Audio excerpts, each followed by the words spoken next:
wabarakatuh. Selamat datang kembali di podcast Tiba-Tiba Podcast di segmen kedua. Kali ini kita kedatangan bintang tamu yang sangat luar biasa. Kisahnya sangat inspiratif. Di samping saya sudah ada narasumber yang sangat keren dan tampan.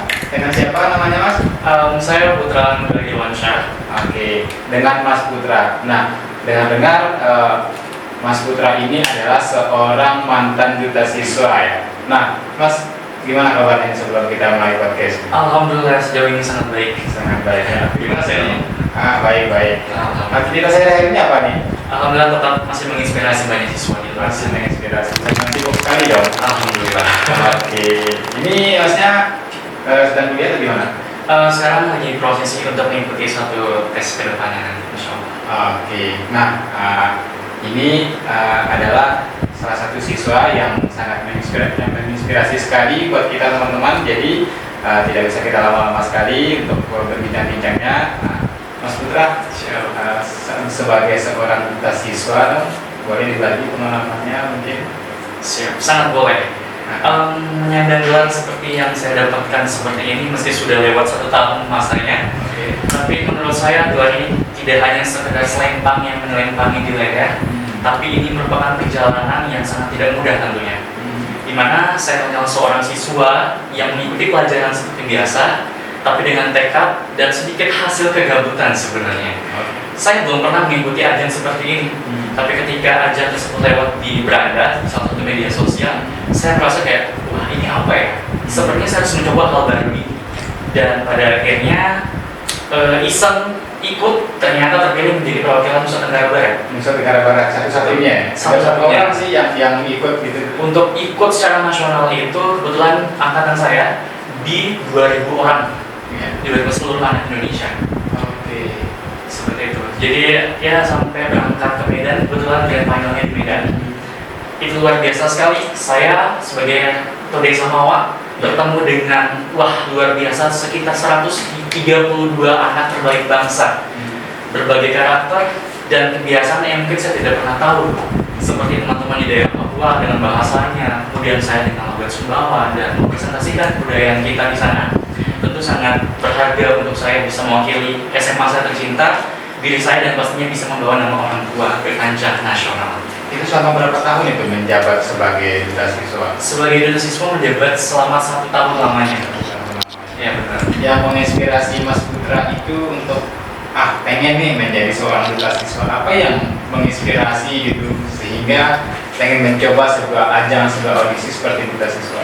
Oke, sebenarnya saya terinspirasi oleh kakak kelas saya terdahulu. Karena di sekolah saya pribadi, setiap ada siswa yang berprestasi, itu akan selalu dipanggil ke upacara, ke depan. Saya merasa saya di kelas dulu, wah kayaknya kakak itu bisa maju ke depan, mendapatkan atensi luar biasa dari Kepsek maupun guru-guru lainnya.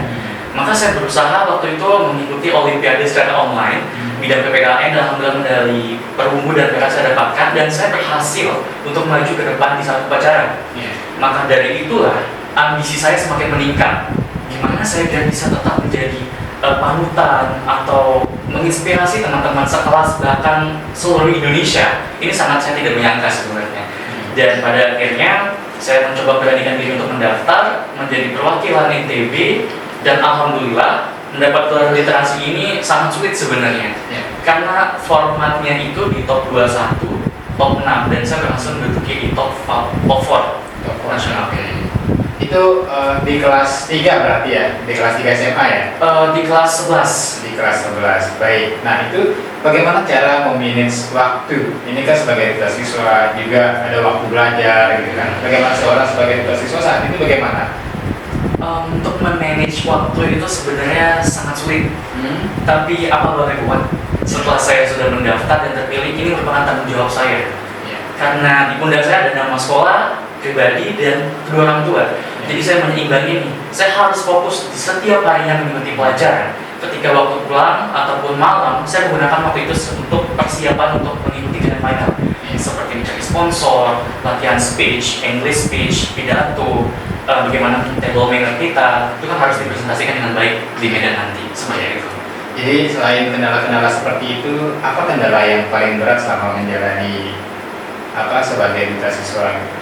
Kendala terberat adalah menjalankan advokasi program kerja, karena sebelum saya berangkat dari Sumbawa ke Medan, saya sudah punya advokasi yang namanya LEADER, literasi dunia pelajar. Jadi basic advokasi saya itu berada di pendidikan, terkhususnya memang literasi. Gitu. Jadi advokasi itu saya mempresentasikannya di auditorium di sana, dan alhamdulillah mendapat atensi yang luar biasa dari pihak Sumatera Utara, Provinsi Sumatera Utara, dan didukung. Dan menjalankan kembali di tanah kelahiran saya itu sebenarnya sedikit sulit karena mendapat dukungan seperti sponsor dari berbagai pihak itu lumayan agak sulit kita dapatkan. Oke. Nah, sekarang kan sudah melepaskan jabatan sebagai duta siswa ini. Pengalaman yang dipetik untuk menjalani kehidupan selanjutnya dari pengalaman-pengalaman sebagai duta siswa apa nih untuk menjalani kehidupan sekarang bagaimana? Apa yang dapat dipetik?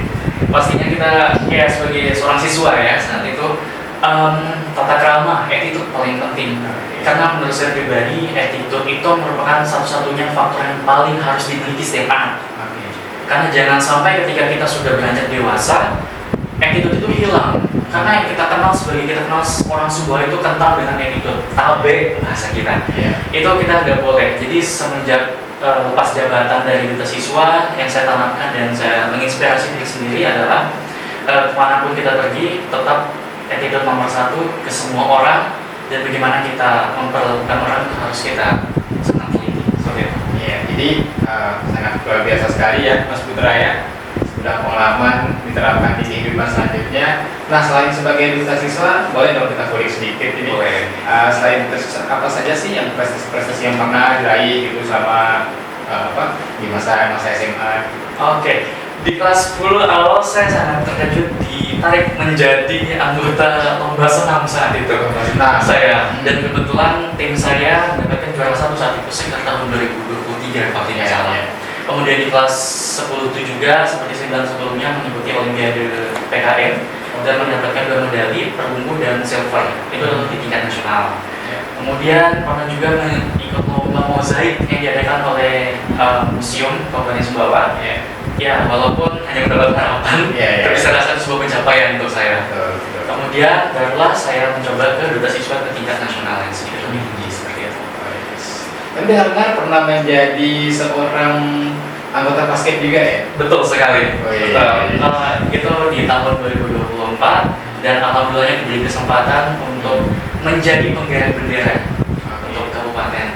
Dari semua kegiatan yang pernah Mas Putra ikuti, mana nih yang paling benar-benar membuat ini nih sebagai pedoman gitu kan, sebagai pedoman ini nih yang kita pakai untuk menjalani kehidupan sehari-hari gitu, menerapkan kehidupan sekitar gitu. Mana itu yang paling membekas gitu loh? Membekas. Sebenarnya sangat sulit untuk menentukan, tapi ketika saya harus dipaksa untuk memilih, kemungkinan saya akan lebih ke asrama paskibraka.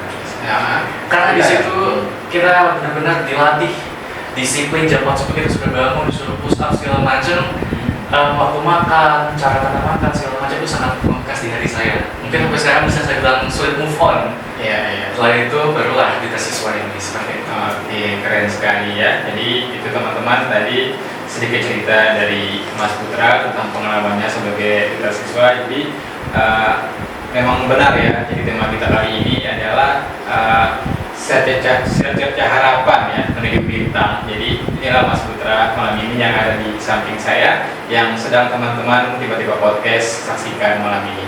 Nah, Mas Putra, harapannya dong untuk teman-teman di luar sana mungkin dari sekian pengalaman yang Mas Putra ini capai gitu ya, Mas Putra alami sama mengikuti berbagai kegiatan, salah satunya adalah sebagai duta siswa ini. Sedikit dong harapan untuk teman-teman di luar sana. Oke, untuk teman-teman di luar sana, terutama mungkin adik-adik bahasanya yang masih di jenjang SMP SMA, jangan pernah putus asa, jangan pernah takut untuk keluar dari zona nyamanmu. Karena ketika kalian takut, maka kalian sudah salah langkah. Kita mengatakan satu langkah ke depan saja itu sudah sangat luar biasa untuk pencapaian kita pribadi. Maka jangan pernah takut untuk maju ke depan, mencari celah untuk kita bisa berprestasi. Karena dari prestasi itu kita bisa dapat sertifikat yang nanti kita bisa digunakan di masa yang akan datang nanti. Mungkin kalau dari saya sedikit kata-kata. Siap. Jika kita bermimpi, maka bermimpilah setinggi langit.